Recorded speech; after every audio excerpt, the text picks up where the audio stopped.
Bonjour et bienvenue dans Recette Roulette. La recette du jour est...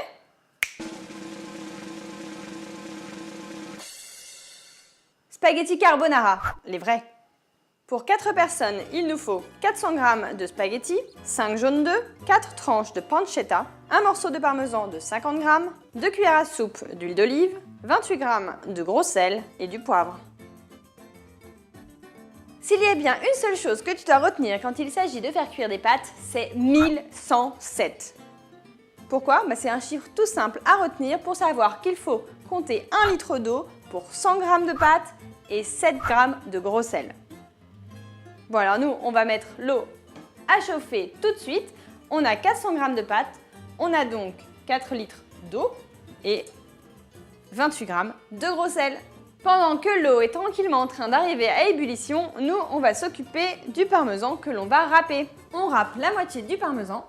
Ces petites râpes sont super, mais le seul problème, c'est qu'elles sont vraiment très aiguisées. Donc, fais attention à ces petits doigts. Quand on arrive à la fin du bout de parmesan, on va plutôt appliquer sa paume dessus que ses petits doigts. On bat légèrement les œufs avec un peu de sel et de poivre. Du sel, du poivre et le parmesan râpé. Et on fouette jusqu'à obtention d'un mélange bien mousseux.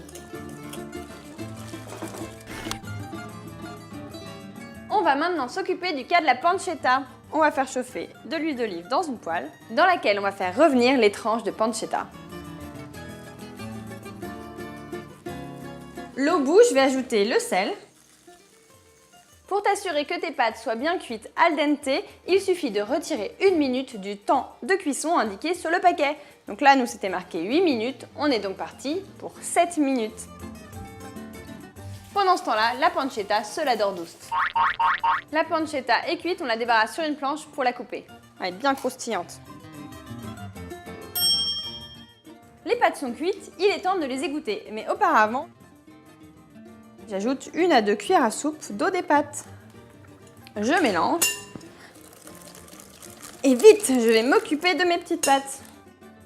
Les pâtes sont égouttées, on va les ajouter directement dans le saladier avec la sauce au jaune d'œuf. On mélange et on va ajouter la pancetta. Il ne nous reste plus qu'à ajouter un peu de parmesan frais râpé. J'ai failli oublier le poivre qui est un élément essentiel puisque carbonara, ça veut dire charbonnière. Et le poivre, c'est noir comme le charbon.